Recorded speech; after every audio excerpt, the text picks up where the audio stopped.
Ever try to get your man to talk about personal issues? You know it's not easy, especially when you're talking about today's topic. Male hair loss affects 60 million guys. Women too. Dr. David Samadi, a member of our Fox News Medical Aid team, a Fox News contributor, has been discussing a lot of issues that affect men. This is one I had actually asked you about for women as well. Tell us what some of the major types of hair loss are and maybe what causes it. Well, the most common one is what we call a male pattern and bald pattern, or androgenic alopecia. That's 95% of the hair loss, and the cause of it is mostly genetics. Now, a similar thing happens also in women, and genetics plays a big role. So that's majority of them. But then there are also 5% of them that's caused the areata alopecia, and that has to do a lot with stress, illness, medical diseases, and chemotherapy, and etc. But genetics plays a huge role in this. Father's mother, mother's father, you never know where it comes from. Good point. We always thought it was from the mother's side. Now new studies show that it's polygenic. It's from both parents. So if you have the gene in the family, now you most likely will be affected.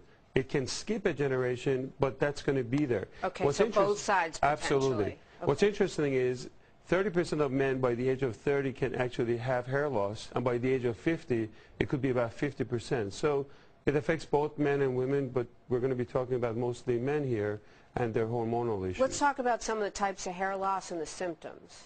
Okay, so when we talk about androgenic ones, or the male pattern baldness, it really starts from receding the hairline. It starts going toward the temples, and the most severe case is the horseshoe pattern. That's when the whole top area is gone. When you talk about the areata alopecia, or the stress factor, those are the patchy areas that are temporary loss and they're reversible.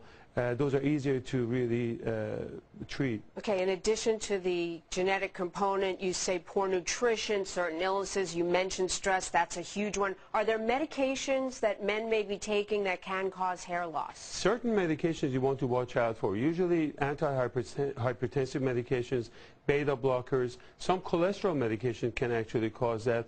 I found that medications like Coumadin, which was quite interesting, or even Zantac, can actually cause it. So you want to look out for those. And if you take any of these medications and you see a quick hair loss, you want to make sure that you talk to your physicians. Interesting point you were telling me about on Proscar, which a lot of men take. Absolutely. You know, one of the main causes of this is the male hormone testosterone. The scalp, makes this 5-alpha reductase. It's an enzyme that converts the testosterone to dihydrotestosterone.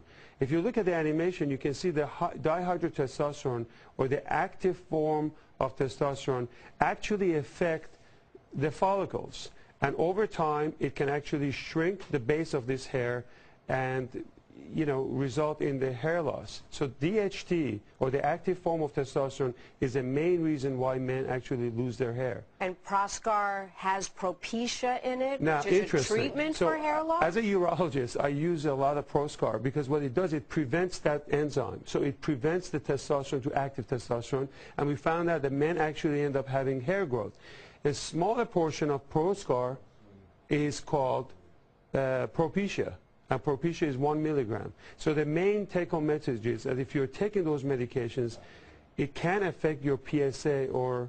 So when you get tested for your PSA, if you're on that because of the Propecia, you may actually affect the results. You need to disclose to your doctor if you're on it, or discuss it with your doctor. Absolutely. Okay. So Let's move on. The animation's interesting. I have no idea what this is, but if that's what's going on inside my scalp, I'm very concerned.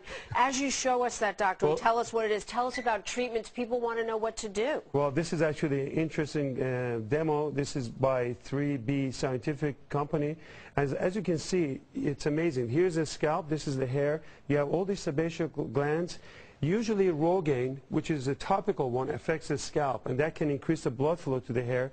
Propecia that you talked about actually works on the follicles, and it inhibits the DHT hormone, and that can affect the hair growth. Ultimately, if none of these medications work, you have hair transplant and laser and you should see your doctor for further treatment. Minoxidil is another one. That's the scariest hair follicle I've ever imagined. Doctor, this was great information, and women should also talk to their doctor if they're on those medications, as you discussed. It could be affecting their hair loss, too. Thank you so much. This is a great series, and we're glad everyone is tuning in. If you have questions about your health or other men's health issues, email us, menshealth@foxnews.com. Dr. Smati will be back next week. Thank you, Doc. Thank you so much for